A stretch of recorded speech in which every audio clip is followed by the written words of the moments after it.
नमस्कार साथियों। आज हम देखेंगे यूनिट नंबर 2 का सलूशन। इसके पहले वाले वीडियो में हमने यूनिट नंबर 1 का सलूशन कर दिया था और यह कक्षा 11वीं के लिए है। कक्षा 11वीं यूनिट नंबर 2 लेखांकन के सैद्धांतिक आधार। चलिए तो बिना समय गवाए इसे शुरू करते हैं। इसका पहला है सही विकल्प चुनिए, जिसमें पहला क्वेश्चन है दोहरा लेखा प्रणाली का सिद्धांत है। दोहरा लेखा प्रणाली का सिद्धांत है, उसमें आपका ठीक आंसर हो जाएगा द सभी। उसके बाद आता है लेखांकन सिद्धांत है। लेखांकन सिद्धांत जो है वह अलिखित है, तो इसका बा ठीक हो जाएगा। उसके बाद आता है किस सिद्धांत के अनुसार प्रतिवर्ष एक जैसी लेखांकन पद्धतियों का पालन किया जाना चाहिए। इसमें आपका हो जाएगा एक रूपता। एक रूपता के अनुसार यानी नंबर 1। उसके बाद आता है निम्न में से कौन सा खाता नाम मात्र का खाता है। निम्न में से कौन सा खाता नाम मात्र का खाता है, तो इसमें आपका हो जाएगा वेतन खाता नाम मात्र का खाता है। उसके बाद आता है पूंजी किस खाते के अंतर्गत आती है। पूंजी व्यक्तिगत खाते के अंतर्गत आती है। छठवां है दोहरा लेखा प्रणाली का आविष्कार किसने किया। इसका आपका हो जाएगा लुकास पैसियोली। दोहरा लेखा प्रणाली का सर्वप्रथम प्रयोग किया गया था सन 1494 में। दोहरा संपत्ति प्लस दायित्व इक्वल टू पूंजी, यह किस सिद्धांत पर आधारित है। यह दोहरा लेखा सिद्धांत पर आधारित है। उसके बाद आता है दोहरा लेखा प्रणाली के जनक लुकास पैसियोली निवासी थे, वह इटली के निवासी थे। उसके बाद आता है कि आगम की पहचान है। तो देखिए रोकड़ का आधार, विक्रय का आधार, उत्पादन का आधार, यह सभी जो है किसकी पहचान है, आगम की पहचान है। तो इसमें आपका सही आंसर हो जाएगा द नंबर का। उसके बाद आता है रिक्त स्थानों की पूर्ति कीजिए। तो रिक्त स्थानों में सबसे पहला जो आपका रिक्त स्थान है वह है चालू व्यापार की धारणा के अनुसार व्यापार खाली स्थान समय तक चलेगा। तो पहले में आप कर लीजिएगा अनिश्चित काल तक। अनिश्चित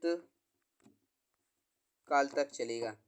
अनिश्चित काल तक चलेगा। उसके बाद आता है प्रत्येक नामे के लिए खाली स्थान होना आवश्यक है। प्रत्येक नामे के लिए जमा होना आवश्यक है। जमा।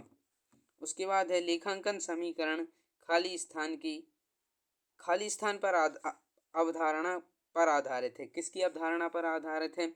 दोहरा लेखन की आधार पर। किसकी। दोहरा लेखन की अवधारणा पर आधारित है।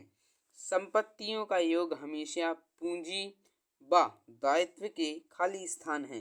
तो इसमें आपका आ जाएगा बराबर। बराबर। उसके बाद आता है कि लेखांकन के खाली स्थान वित्तीय व्यवहारों को सही दिशा निर्देश देते हैं। तो इसमें आपका हो जाएगा सिद्धांत। सिद्धांत। इसमें आपका जो है वह राइट आंसर हुआ सिद्धांत। सिद्धांत ही वित्तीय व्यवहारों को सही दिशा देते हैं। अब आता है छठवां दोहरा लेखा प्रणाली का प्रयोग खाली स्थान वर्ष में किया गया था। ऊपर अभी अपन ने मार्क किया कि इसका प्रयोग सर्वप्रथम जो है वह 1494 ईस्वी में किया गया था। अब उसके बाद लेखांकन अस्तित्व की मान्यता व्यवसाय में पूंजी को खाली स्थान मानती है। क्या मानती है।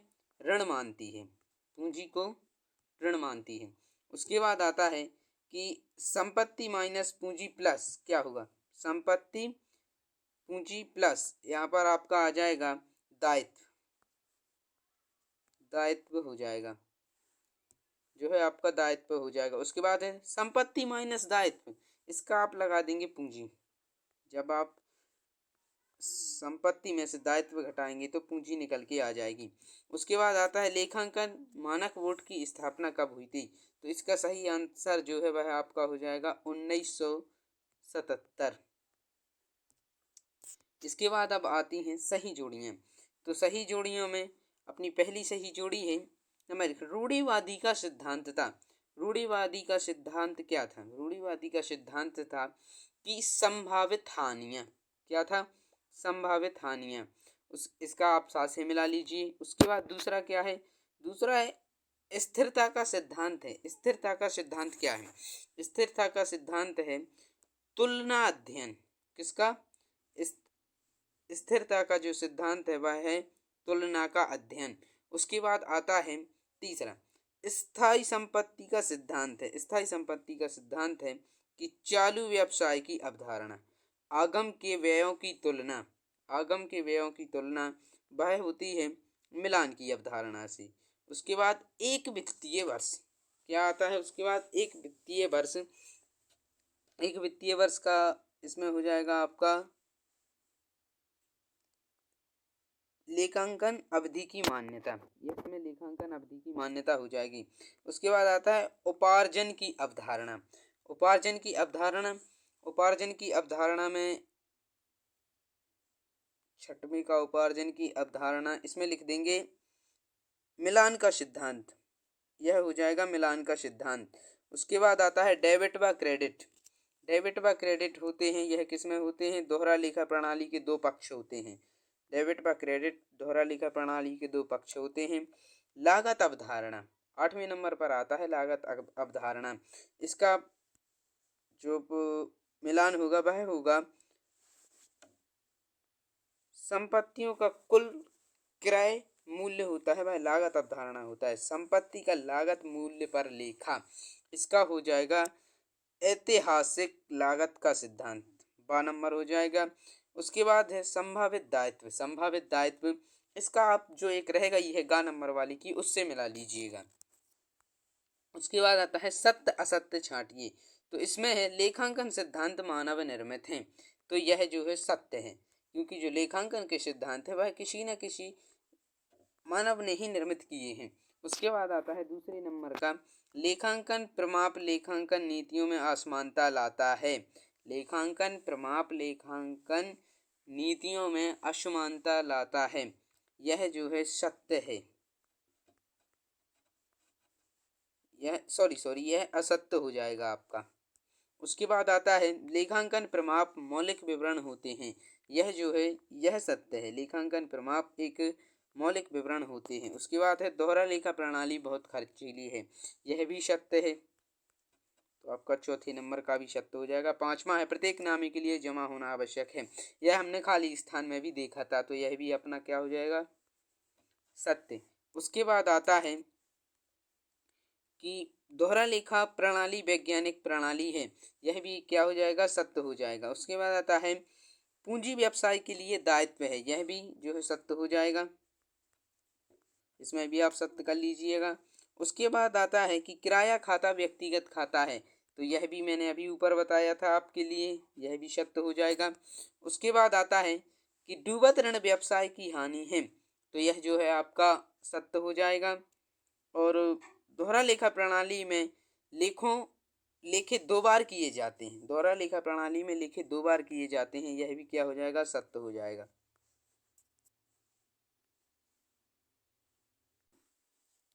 उसके बाद आता है व्यापार के जो इसके बाद आता है एक शब्द या एक वाक्य में उत्तर दीजिए, तो इसमें एक शब्द में उत्तर देना है। व्यापार के स्वामी को व्यापार से पृथक माना जाता है, यह लेखांकन की किस मान्यता के अंतर्गत आता है, तो यह लेखांकन की व्यावसायिक अस्तित्व की मान्यता के अंतर्गत आता है। किस मान्यता के अंतर्गत, व्यावसायिक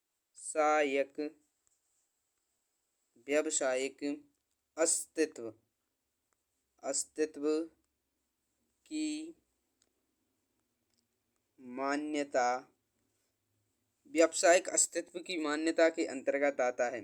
उसके बाद आता है सतत व्यवसाय की अवधारणा में व्यवसाय की अवधि कितनी होती है, तो इसमें हो जाएगा अनिश्चित, क्या हो जाएगा, इसमें अनिश्चित होती है।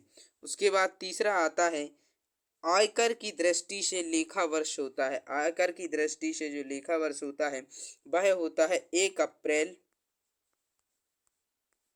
से कितना होता है, 31 मार्च, 1 अप्रैल से 31 मार्च तक का होता है। उसके बाद आता है दोहरा लेखा प्रणाली की लेखांकन की किस अवधारणा पर आधारित है, तो यह इसका हो जाएगा द्विपक्षीय अवधारणा। 5वां आता है लेखांकन के किस आधार में रोकड़ व उधार लेन देनों में भेद नहीं किया जाता है, तो इसमें कर देंगे उपार्जन, जो उपार्जन का आधार है उसमें क्या होता है कि उधार व रोकड़ लेन देनों का भेद नहीं किया जाता है। उसके बाद आता है कि किस सिद्धांत के अनुसार लेखांकन में गुणात्मक व्यवहारों का लेखा नहीं किया जाता है, मुद्रा इसका आंसर होगा मुद्रा मापन का सिद्धांत। मुद्रा मापन का सिद्धांत आ जाएगा इसका सही उत्तर। उसके बाद आता है लेखांकन मानक बोर्ड की स्थापना कब हुई थी। अभी ऊपर भी यही पूछा गया था, तो इसमें आ जाएगा सन 1977 ईस्वी में। कितने में हुई थी? सन 1977 ईस्वी में। उसके बाद आता है दोहरा लेखा प्रणाली के जनक कौन थे। दोहरा लेखा प्रणाली के जनक लुकास पेसियोली। कौन थे? पेसियोली थे। पेसियोली थे, आप इसे लिख लेना। उसके बाद आता है लेखांकन में किस प्रकार की लेन देनों को लिखा जाता है। लेखांकन में किस प्रकार के लेन देनों को लिखा जाता है? तो लेखांकन में मौद्रिक लेन देनों को लिखा जाता है। किन लेन देनों को? मौद्रिक लेन देनों को ही लिखा जाता है। उसके बाद वित्तीय वर्ष की अवधि कितनी होती है। वित्तीय वर्ष की अवधि, जैसा कि अभी ऊपर भी आया था, वही सेम तारीख यहाँ पर लिखनी है। क्या बताया था ऊपर? 1 अप्रैल से 31 मार्च, अर्थात इसका उत्तर ऐसे लिखना है, अर्थात कितनी? 1 वर्ष। आप ऐसे भी लिख सकते हैं, वरना तारीख बता के भी लिख सकते हैं। तारीख याद ना हो तो कोई बात नहीं, सिर्फ आप 1 वर्ष लिख सकते हैं। तो यहाँ तक के हो गए अपने ऑब्जेक्टिव टाइप के क्वेश्चन हल। इसके बाद नेक्स्ट अगले वीडियो में। धन्यवाद।